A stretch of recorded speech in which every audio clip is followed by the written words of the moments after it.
All right, welcome in. It's the NFL Nightcap Recap after a chaotic week 3. As always, I'm Matt Lombardo, joined by an extra special guest, my good friend, my former radio partner, the de facto editor of Four Downs each and every Sunday. He makes the copy sing. He also is the author of the new Eagles Substack, Winging It, and a host of other publications on Substack. The man needs no introduction, but I just read a novel to give it. Joe Stazak is here. Joe, how you doing? Welcome into the NFL Nightcap Recap. Matt, I'm honored to be here, man. I was looking forward to it since we began the season, and it's always a pleasure working with you and working on your unbelievable Substack between the hash marks each and every Sunday. And let's get right to it. Dude, appreciate the help. And to everybody joining us, thanks for being here. Let us know in the comments what you're sipping, because after that Sunday, I had to bust out the good stuff. I had to bust out the expensive scotch because, Joe, that was easily, and we used the term chaotic at the very top of this. That was the most chaotic early 1 p.m. window that I think I've ever seen in my life. The number of blocked field goals, there were the blocked field goals inside of 2 minutes. The Jets return one for a touchdown against the Bucks. The Cleveland Browns, they block a game-winning Packers field goal try, Brandon McManus field goal try inside of 20 seconds. Then they go on to kick a game winner of their own as time expires in front of the dog pound. And the big one in Philadelphia, the title fight ends with Jordan Davis blocking a field goal and returning it for a touchdown to cap an exclamation point score. I don't think I've ever seen anything like that in my life, let alone within about 15 minutes of real time. It was crazy, just crazy. I mean, I've never seen. I don't believe I've seen 2 block kicks in a quarter, and the Eagles did it. One to keep the game at 5 instead of 8, and then it got down to 1 where the Eagles had the lead, and they kept it there to win the game, and they ran it back, and they covered the spread and everything, but they to win the game. Then they go right to the Jets game, and Tampa's kicking a field goal, and they're up 6 to go up 9. Jets block one running back. You see Aaron Glenn running down the sideline doing one. He's racing Will McDonald to the end zone. Absolutely. And then, of course, Baker Mayfield does his thing. He gets the ball down the field. They end up winning the game, but another block and run back, not just blocks, but runs back for a touchdown. And then you mentioned the Browns game and the Packers game. I mean, how ridiculous was that? 5 plays later, boom, the Browns are winning the game after they block the McManus kick. It was crazy. It was just crazy. I've never seen so many block kicks at the end and so much chaos at the end of the 1 o'clock games. Like Red Zone always talks about, I forget the little segment they have right the at witching the end. hour. It's the witching hour when wins become losses and losses become wins in the 3 p.m. hour. It was crazy. And I wasn't even watching the Red Zone today. I was just flipping around, and they were taking us to different games. It was wild. It was worth every penny today. It really was. And the night ends on a really miserable game all around between the Giants and the Chiefs in the swamps of Jersey. The Chiefs survive. And, I wrote about it in the column. People can read tomorrow morning in between the hash marks that, they survived. It didn't look like the dynasty. The first half, you look at Mahomes, you look at the offense, you have Travis Kelce getting into it with Andy Reid on the sideline. Andy Reid throwing a shoulder. Like, he wasn't just, he threw a shoulder at him. It was like the Super Bowl a couple of years ago. They got into it on the sidelines in San Francisco, where Kelce went up to him, banged him without him. He wasn't even looking. Yet Mahomes has 100 yards in the first half. Isaiah Pacheco leads them with 17 yards rushing. Fortunately for Kansas City, they're playing the Giants and they're playing Russell Wilson, who probably shouldn't be playing much longer. But they come back. The Mahomes magic shows up at the very end with the deep ball to Thornton, the Kareem Hunt touchdown to put it on ice. We're going to find out about the Chiefs on November 2nd, because the stretch of games they have coming up, the schedule is just brutal. They have Lamar Jackson next week. They go to Jacksonville. In this stretch, they have the Detroit Lions, who we're going to find out more about them tomorrow night against those Ravens. They have Jaden Daniels and the Commanders coming up. They have to go to Buffalo to play Josh Allen and the Bills. We didn't learn a lot about the Chiefs tonight, other than the fact that they didn't bury themselves. We're going to know just how seriously to take Kansas City by the time we pick our head up on November 2nd? Well, I could tell you one thing that was kind of reinforced tonight. It's how good of a leader and quarterback and football player Patrick Mahomes is. Right now, Yeah.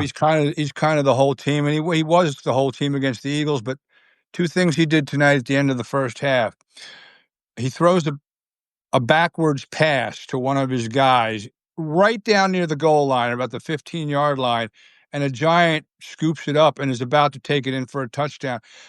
He comes running over from where he threw the pass, not one of his receivers, not the left tackle on the end of the line, not the tight end, not Travis Kelce. Patrick Mahomes comes up, strips it out of his hand, and recovers it. So Yeah. again, gets the ball back, okay, and then okay, they end up punting, but it saved a touchdown. It's still 6-6. He throws a kind of a Hail Mary towards the end with about 7 seconds left, draws a penalty, and Bucker, who was not good tonight, gets a field goal at the end of the half. So they ended up with 3 points instead of they could have been down 6 or 9. He does that and gets them, again, gives them a little bit of cushion, does some separation, throws the ball to Walker late in the game that it looked like he made a great catch, incomplete. Next play comes right back to him. Boom, another bomb touchdown, like a perfect pass, like he did when he beat Quinyon Mitchell down 10 late in the Eagles game. But again, got them some separation, got them enough to give him a little cushion there at the end. But just the little plays he makes throughout the game, because they're still not quite right. You can tell, like him and Travis Kelce are still off. They don't have Rashee Rice. Worthy's still out with the separated shoulder. I tell you what, Tyquan Thornton's been playing ball. He's really stepped up. And Pacheco looked like a little bit of his old self. He used to run with his hair on fire. Yep. I know it was a 7th-round pick out of Rutgers. I know he had the injury, but man, when that guy runs the ball, he looks like he is just possessed. Kind of looked a little bit like that tonight. They did enough to win. They're still not quite there, but they do get some help back in a couple of weeks, and we'll see what the Chiefs are, what they're made of. But again, you're still going on the road, a night game, and the Giants can be dangerous. Any team can be dangerous. Staring down the barrel at 0-3 too. So it was a response game at 0-3. But I got to tell you, just the very last, I saw Russell Wilson throughout the game. He threw that bad interception in the corner of the end zone, which was underthrown. I know Chris Collins was like, "Oh, it's all he could do was throw it there." Yeah, no, he underthrew it. I'm sure Malik Neighbors could have helped, turning into a defender and knocking the ball away. And then at the end of the game, this had nothing to really do with the game, but a lot of people had money on this. They get down to the 2-yard line.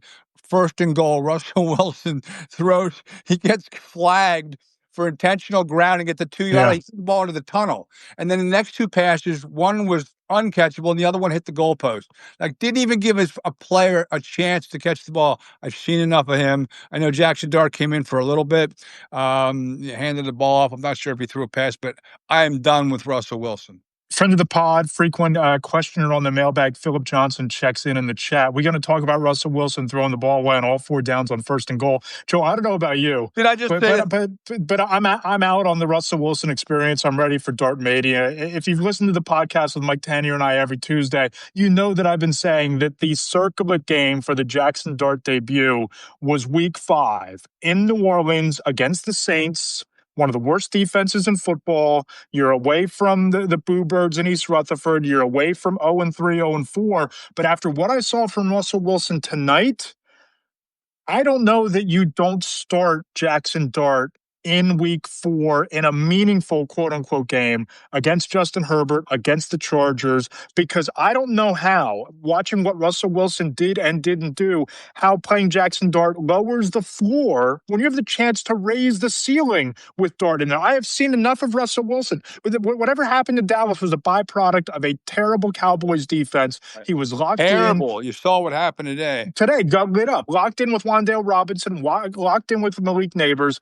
It's time to play Jackson Dart. Your job is on the line if you're Brian Daboll. If you're John Mara, you need to know if this is your coach. You need to know, more importantly, if this is your quarterback.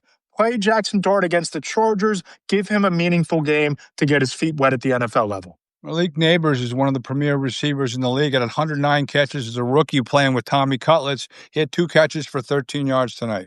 He had a monster game against Dallas. Yeah. He did virtually nothing tonight. I agree. I know they signed Russell Wilson, have a veteran, some veteran leadership, maybe get some wins because, Dable and Schoen are under a little bit of pressure. There's no more reason. They're 0-3. I think it's time to start the kid. They did a nice job drafting him in the first round, 25th pick overall. I liked him. He was a 6-year senior playing for Lane Kiffin, at Ole Miss. I liked him coming out of college. He had a really good camp. I think it's time to make that switch. Yeah, no doubt about it. By the way, what are we sipping tonight? What do you got in the glass Oh, over I there on got the nightcap? what's the Entourage boys, the tequila they were drinking, Turtles. Avion? Yeah, Avion. Yeah. Thank you very much. Nice. That's tremendous. A tremendous effort all around by that Minnesota defense. And you knew going in against Jake Browning, the banged up Bengals, a defense that wasn't going to offer a whole lot of resistance or make life too miserable for Carson Wentz. Brian Flores just certainly turned up the heat all game long, as expected on Browning. Spoiler alert, it did not go well for Jake Browning. And you talk about, a little spoiler for the column tomorrow morning, MVP of the week, Vikings cornerback Isaiah Rodgers, the pick six, the forced fumble, a fumble recovery return for a touchdown and a pass breakup, all in the first half. One of the greatest performances in NFL history by a defensive back. And it's a game against a backup quarterback and a horrific defense. I get that. I get it. But if you're going to run the ball like they did today with Jordan Mason, and you're going to play that kind of strangling, stifling defense, don't write off the Vikings no matter who the quarterback is. They're almost quarterback proof with Brian Flores and with Kevin O'Connell up there calling the offense. Well, you bring up a good question. Well, let's talk about Isaiah Rodgers, first of all, because watching Adoree Jackson get yanked because he couldn't tackle Puka Nacua today, and knowing that he's not the guy to fill in for Darius Slay, and they've had trouble finding a number 2 cornerback over there for the Eagles, and Isaiah Rodgers, look, he got paid $8 million guaranteed, 2 for 2 years, 15 to go to the Vikings. First player in NFL history, he ran one back, a scoop 6, an interception, he had a pick 6, and he forced 2 fumbles today.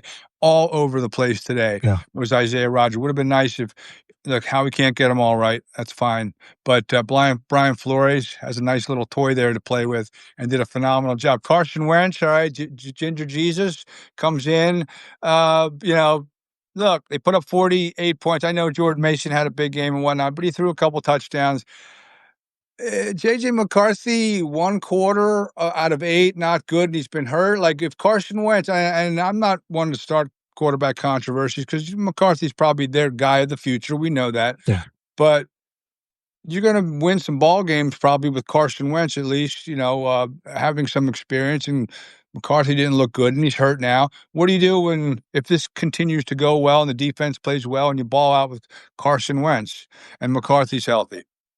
Yeah, I mean, I look at this thing as the defense is built to win, right? The defense is built to dominate. You have the running game. If you're Carson Wentz, you can throw it up. Justin Jefferson's down there somewhere. They're going to get Jordan Addison back in a couple of weeks off the suspension. If this tells me anything, it's number one, it is a quarterback cocoon with Kevin O'Connell, that the offense is kind of autopilot as long as you have competent NFL quarterbacking, which Carson Wentz, even at this stage of his career, he's borderline competent, if not better than that. Sure. Here's what I do. The schedule is at Pittsburgh, at Cleveland. You have the Eagles at home and the Chargers. If there's any sense that J.J. McCarthy isn't fully 100%, you sit him the next 2 weeks because that defense can get by Aaron Rodgers. That defense can certainly have a repeat performance of what we saw today against the Cleveland Browns. Philadelphia, that's a big game. If they win that, if they go 2-0 over the next 2 weeks, that is a meaningful football game 2 weeks from now in Minnesota against the Eagles in a revenge situation. You're talking about potentially being 4-1 against an Eagles team that might be 3-2, depending what happens the next couple weeks. Have to go down to Tampa. Tough place to play. Revenge spot there for the Buccaneers as well. I take my time with J.J. McCarthy. I let Flores work his magic, and I ride with Wentz until my second-year quarterback is ready to rock and roll. But when he's healthy, he's back in the game. I would say. I mean, I would say so, right? I mean, you invested a first-round pick in this kid. I mean, that's the idea. You got rid of Sam Darnold and won 14 games because you had this guy coming up the ranks. So yes, I think that's the idea. But then, Yeah. are you trading wins for a guy? He's really, except for that comeback fourth quarter against the Bears, he's really struggled. Yeah, but a limited sample size, though, right? True. Because I mean, True. he struggled against the Falcons, who completely laid an egg and got boat raced out boy, of Charlotte. they laid an egg today. They decided that they weren't even going to hop the bus to go from Atlanta to Charlotte, right? They just said, you know what, it's Bryce Young. We don't need to show up. Well, life in the NFL. Yes, you do need to show up. Yeah, absolutely need to show up. Life in the NFL. yeah, but again, you have that kind of investment. You let Sam Darnold walk because you were ready to turn the page.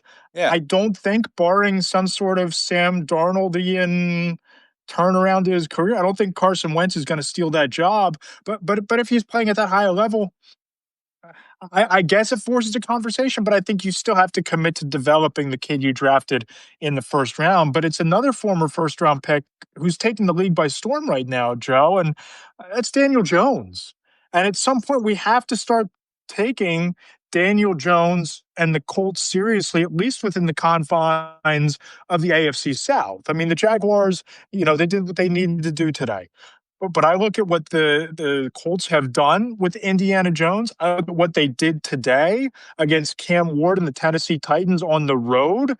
Jones, 18 of 35, 228 yards and a touchdown. Jonathan Taylor ran all over Tennessee, 102 yards and 3 scores. Had it not been for Isaiah Rodgers and me not wanting to give out an offensive MVP every damn week in the column, Jonathan Taylor's probably the MVP of the week in a 41-20 blowout.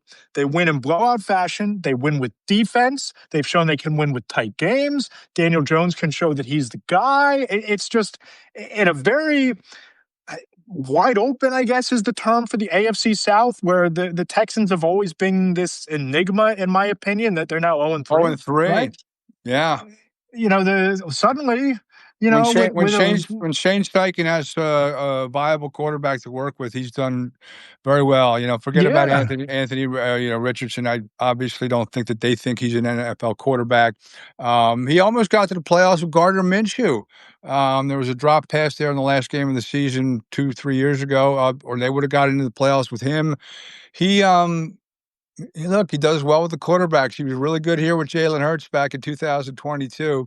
Their defense doesn't collapse in that Super Bowl in the second half. They have 2 rings. But Shane Steichen's done a phenomenal job there. And done a great job. Daniel Jones has done a great job. I mean, you talked about what he got out of Tyler Warren last week against the Broncos. You look at what Michael Pittman Jr. did today. He's doing it with his mobility, with a couple of big scrambles to move the chains on third down. They're stretching the field. It just feels like, and I go back to the quote from an NFL general manager last week in the column who told me, quote, that when he was putting together quarterback plans for his franchise back in January, that multiple people he trusted thought that Daniel Jones was the most intriguing and best option available.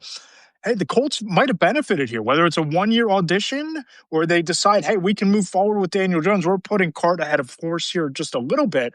But it just seems like it's been an ideal marriage between quarterback whisperer head coach, quarterback with a first-round pedigree needing a change of scenery. And let's face it, a really exciting supporting cast with Jonathan Taylor and Michael Pittman and Alec Pierce and Tyler Warren. There are some really fun pieces in Indianapolis right now built around Danny Dimes. Yeah, Danny Dimes, 4 rushes for 27 yards today. He can run the ball as well. His quarterback rating was a little over 113 today. I mean, those are off the chart numbers. I mean, I think in the first 3 games, he has over 3 or 4 touchdown passes, and all of a sudden, he also has 3 rushing touchdowns. One of the first quarterbacks to ever do that in the new team, first 3 games. I mean, he needed a new environment. He got it because he wasn't getting help on the offensive line in New York. They gave him $160 million kind of in lieu of not giving money to Saquon Barkley. And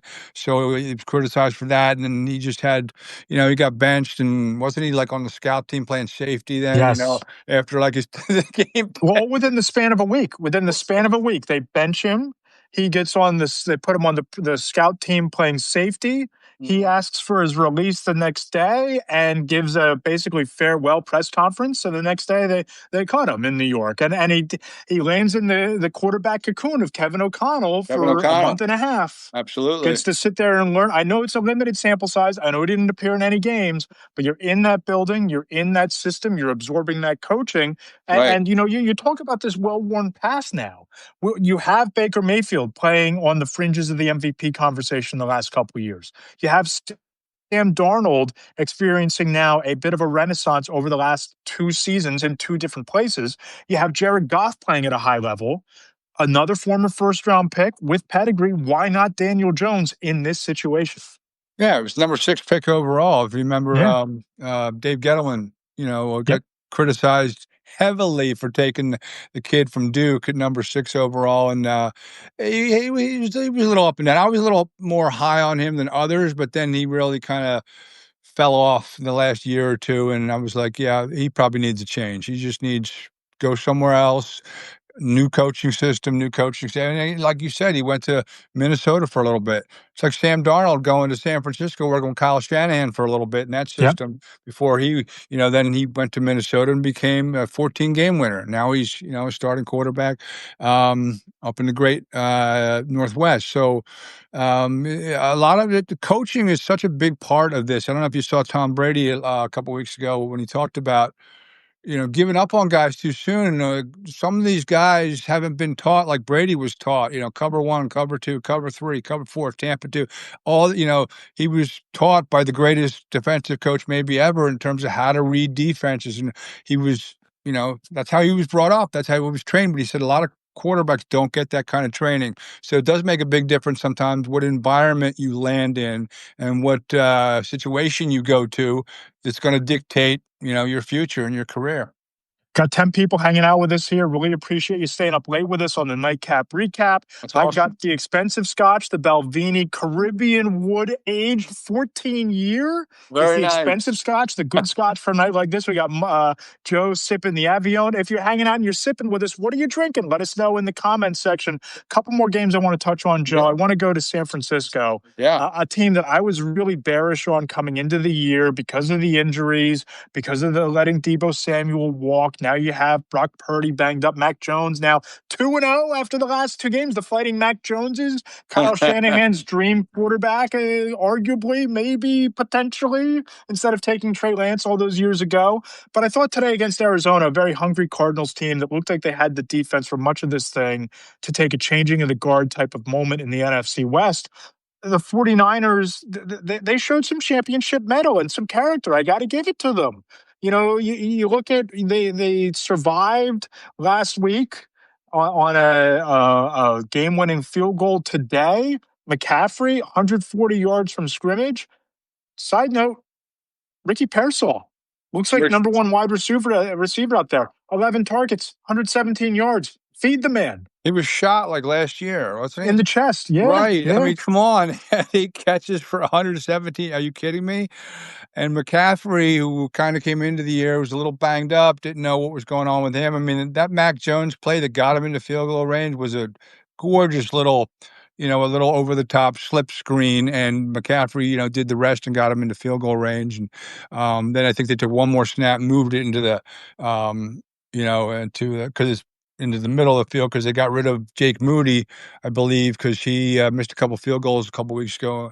Fired him, and they brought the kid in from Florida. Pinero, I think his name is, and he banged one home, and that's the ball game. And San Francisco's 0-3. There's only a few 0-3. I'm sorry. There's only a few 3-0 teams in the NFC right now. The Eagles are 1. San Francisco's another. Who else is 3-0 in the league? Yeah, well, the Chargers the are Packers 3-0. and the Chargers are 3-0, but over in the Packers, NFC side of the ledger, right. yeah, Bills are 3-0. Okay, so what? There are 4 teams now that are 3-0. That's okay. There's not too many, and the 49ers are one of them, and they haven't had their starting quarterback. And Mac Jones has done a really nice job, very nice job. Again, he's under the. Don't forget about Tampa, by the way. Tampa also undefeated. You're right. They're another one undefeated, and the Eagles go down to Tampa Which they As have, where part they of have that, problems all the time. They have problems yeah, all the that time. 50th anniversary Buccaneers celebration, maybe they'll wear the creamsicles again as they should every I love week. those unis, by the way. They had the uni. Yeah. Oh, they're fantastic, but they do have problems down there. In fact, that was kind of the turning point of their season last year. They were down 24-0 before they snapped the ball on the 10th offensive play. The Eagles, it was almost as bad as half of a half as today's was, and I know we'll get to that in a little bit, but they turned the season around back then. But yeah, there were only a few undefeated teams left, and you look at the to me, it all comes down to the quarterback and the quarterback play. Mac Jones did a fine job playing under Kyle Shanahan. I mean, that helps. That really Yeah. helps. You know, if I want to learn how to play quarterback, yeah, I'm playing with Kevin O'Connell or Kyle Shanahan or somebody who knows what Maybe they're talking. Sean McVay. Maybe Sean McVay Sean is McVay probably as in that well. conversation. Sean McVay, well, great play caller. Tough loss today. They do struggle with the Eagles, but yeah, you want to go to a guy who knows what he's doing, a quarterback whisperer. Like we talked about, Sam Darnold just spent a little bit of time there, and then he went off and won 14 games for Minnesota.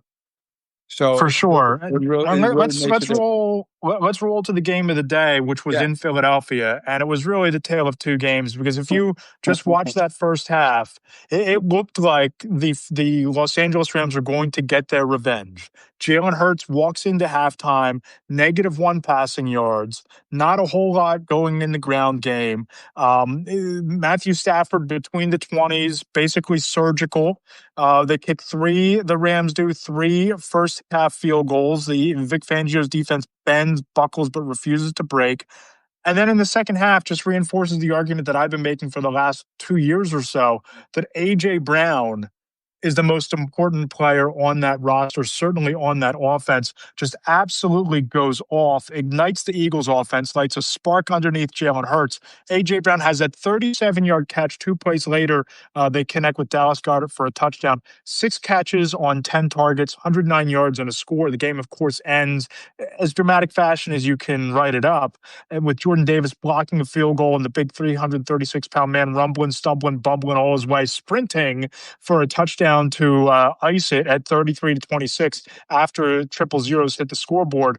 They go from the Eagles trying to survive to, I'm just going to say it, making a statement, making an absolute statement that when they turn it on, when they cut it loose, when they air it out, when they involve A.J. Brown, this is one of the toughest outs in football.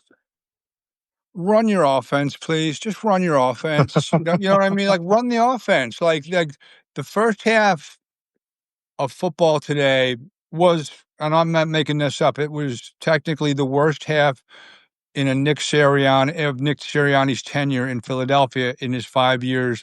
They had ran 22 plays for 34 yards in the first half. Like you said, you and I passed for more yards than Jalen Hurts, the offense today. 1 yard in the first half, or no yards would have gotten -1. more than negative 1 yard. Okay. Couple things that happened in the first half that I even said to a couple people that Cardi had 4 field goals in the first half. All right, they're up 19-7. Were the Rams? It could have been a lot worse. Now Matthew Stafford did some good things. He had that nice pass to Devontae Adams. Probably could have been called for a little push off on Reed Blankenship, but that's fine. He missed some open guys on third downs that were kind of wide open. It caused him to settle for field goals. So I'm watching the game going, if this is my team, this should be a lot worse. You know, like I'm thinking I'm leaving points on the board. But 19-7, then 2 plays into the second half, boom, Verse hits Hurts, fumble, they score on the next play. Kyren Williams on a 10-yard touchdown. Well-timed Jared Verse feature on Between the Hash Marks, by the way. Go check it out. Dude almost wrecked the game for the Eagles with that statement sack, strip fumble of Jalen Hurts. Just a dominant performance by Verse. And really, for 2.5 quarters, it was a dominant performance by the likes of Kobe Turner. Quentin Lake had a couple of nice plays on the back end in the secondary. That Rams defense did a really nice job holding the Eagles under wraps. But then they decided to just turn it loose to A.J. Brown, and it changed everything. They 2 plays after that 26-7. They had a third down, I think, and then boom, they went 33 yards and 38 yards. One was over the shoulder to A.J. Brown. The next was a seam route to Goddard. But the biggest play of the game was on the last drive was 3rd and 10. Now, the Eagles had just blocked a field goal, the first one. And then Jalen Carter taunts, he gets a flag for, puts him back to the 10-yard line. It's a 3rd and 10. And they go to A.J. Brown. Not only does he catch the ball at the line to gain, he sheds a guy and goes another 15 yards on a critical 3rd down. He did that a couple times. He's a beat. You can't stop A.J. Brown. So the fact that they haven't been even forcing him, like I hear people say, don't force. No, force the ball to A.J. Brown. He's the best player on the team. He's the most dominant wide receiver in that building today. He's probably a top 3 wide receiver. He just sheds guys. He makes catches. He extends plays. He was so key. 6 catches for 109 and a touchdown in the second half. And then, of course, you got your other guy, Devontae Smith, making plays. Jalen Hurts, pretty gutsy, 4th and goal from the 4, and boom, he runs a little sneaky out and catches him right inside the goal line. They didn't get the 2-point conversion, but then we saw what happened, with Stafford and Pakua right down the field, and then another blocked kick by Jordan Davis. The 2 Georgia boys, Jalen Carter got the first block, Davis gets the second one and runs it back 61. It was ridiculous. I mean, it was just mayhem in Philadelphia. To win that game was just ridiculous. Real quick before we wrap this up, tell everybody about Winging It. What can they find on Winging It? Where can they find it? Oh, Winging It. Thank you. Yeah, new Substack. Yeah, I just want to make sure I don't lose. Do we lose Joe? Do we lose him? Is he gone? That would not be great. But anyway, just one of the more thrilling and chaotic games that you've ever seen at Lincoln Financial Field. Big Eagles win. And I think that when you look at the landscape of the NFC right now, when you look at what happened today in Philadelphia, when you look at the Green Bay Packers getting a little bit of a wake-up call, I think that when you survey the NFC, the Rams are still in the conversation. That didn't change anything for me today. But I think the Eagles remain the team to beat. I think the Packers, coming off a wake-up call type of loss to the Cleveland Browns, I think you still have to consider Green Bay in the conversation. Washington bounces back without Marcus Mariota. I think that they are in station. The Lions are in the conversation.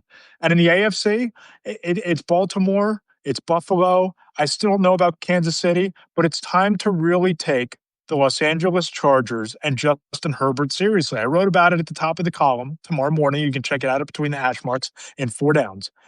That the Los Angeles Chargers might have buried chargering as an adjective today with that win, with Justin Herbert's gutty performance over the second half of that game. In the AFC, I think the hierarchy is some combination of the Buffalo Bills, the Baltimore Ravens, the Chargers, and the Chiefs mix in there somewhere. And just look ahead to the column tomorrow. We'll recap what happened in Philadelphia. We'll talk to a scout about why A.J. Brown is so dynamic. The big section that you're going to want to check out, I surveyed NFL executives and coaches with a combined over 8 decades of experience in the league on who they'd rather build their franchise around, Micah Parsons or Myles Garrett. Some of their answers surprised me a little bit. You can find that in the column tomorrow morning. And of course, Caleb Williams and the Chicago Bears revival. Talked to a couple people about the Bears, about Caleb Williams, about what Ben Johnson did to settle his team and spark that offensive explosion. A lot of fun. Thanks for hanging out on this Nightcap Recap Week 3 edition. Really appreciate Joe Stazak joining us for the conversation. Sipping the Avion tequila. I had the scotch. Make sure you check out Winging It on Substack.